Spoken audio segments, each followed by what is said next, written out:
Alright, next question. Question says if there is no external force or acting on a non-rigid body. Now यहाँ पे इसको ध्यान रखना, body हमारी कौन सी है, नॉन रिजिड बॉडी है. Which of the following quantities must remain constant? इनमें से कौन कौन सी क्वांटिटी है जो हमेशा कांस्टेंट रहनी चाहिए. सवाल ये है, पहला है आपका angular momentum, linear momentum, kinetic energy या फिर आपका मोमेंट ऑफ इनर्शिया. ना इसको ऐसे समझना, पहले अब बात करते हैं कि अगर आपका कोई एक्सटर्नल फोर्स अप्लाई नहीं कर रहा है तो उस केस में हम कहते हैं कि अगर आपका एफ एक्सटर्नल जो है, net external, if that is equal to 0, this implies आपका मोमेंटम जो है वो कांस्टेंट होएगा.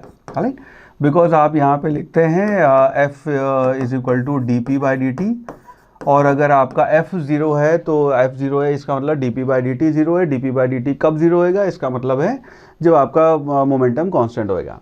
सिमिलरली अगर हम यहाँ पे बात करें कि अगर आपका एफ जो है टॉर्क है, उसको आप लिखते हैं आर क्रॉस एफ. ठीक है, तो ये आर क्रॉस एफ आता है. अगर एफ ही 0 है तो टॉर्क नेट भी आपका 0 हो जाएगा. और अगर आपका हम कहते हैं कि टॉर्क सिग्मा टॉर्क नेट अगर 0 है तो इसका मतलब है कि आपका एंगुलर मोमेंटम जो है वो कांस्टेंट होएगा. सो दैट मीन्स आपका एंगुलर मोमेंटम और लीनियर मोमेंटम ये तो आपकी वैल्यू कांस्टेंट रहेगी.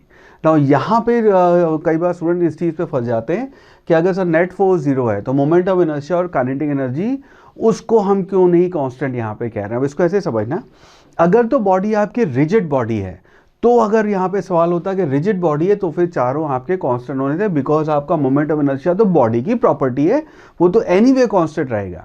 लेकिन यहाँ पे आप नॉन रिजिड बॉडीज में ऐसा कंसिडर नहीं कर सकते. इसको ऐसे समझना, जैसे फॉर एग्जांपल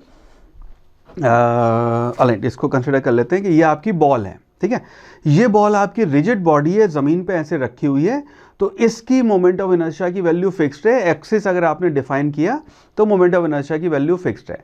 लेकिन अगर आप इस बॉल की जगह यहाँ पे कंसिडर करेंगे एक आपका बलून है, बलून में आपका पानी भरा हुआ है. Now that is not a rigid body. उसको अगर आप ज़मीन पे रख देंगे तो उसका इंटरनल फोर्सेस की वजह से ही उसका मास ऐसे ऐसे ऊपर नीचे आगे पीछे शिफ्ट होएगा, और उसकी वजह से, उस वेरिएशन की वजह से, मास का जो वेरिएशन है, एक्सिस हमने मान लो फिक्स मान लिया है, पर क्योंकि मास का वेरिएशन आपका किसी भी डायरेक्शन में कैसे भी चेंज हो सकता है, डिपेंडिंग ऑन उसके इंटरनल फोर्सेस कैसे अप्लाई कर रहे हैं, मोमेंट ऑफ इनर्शिया बदलेगा. सिमिलरली उसकी काइनेटिक एनर्जी के बारे में भी we can not be so sure confident कि रखे रखे भी उसका जो शेप चेंज हो रहा है उसकी वजह से, इंटरनल फोर्सेस की वजह से हो सकता है वो ऐसे ऐसे करे. तो kinetic energy we can not say for sure, external forces की वजह से, उनके एब्सेंस की वजह से भी वो सेम रहेगी. We can not be so sure about it. Surety से हम कह सकते हैं कि पहले दो चीज़ें जो हैं, एंगुलर मोमेंटम और लीनियर मोमेंटम, वो आपके यहाँ पे फिक्स रहेंगे. सो बेस्ड ऑन दैट हम कह सकते हैं ऑप्शन ए जो है, ऑप्शन 1 जो है, A and B, that would be the right answer for this particular problem.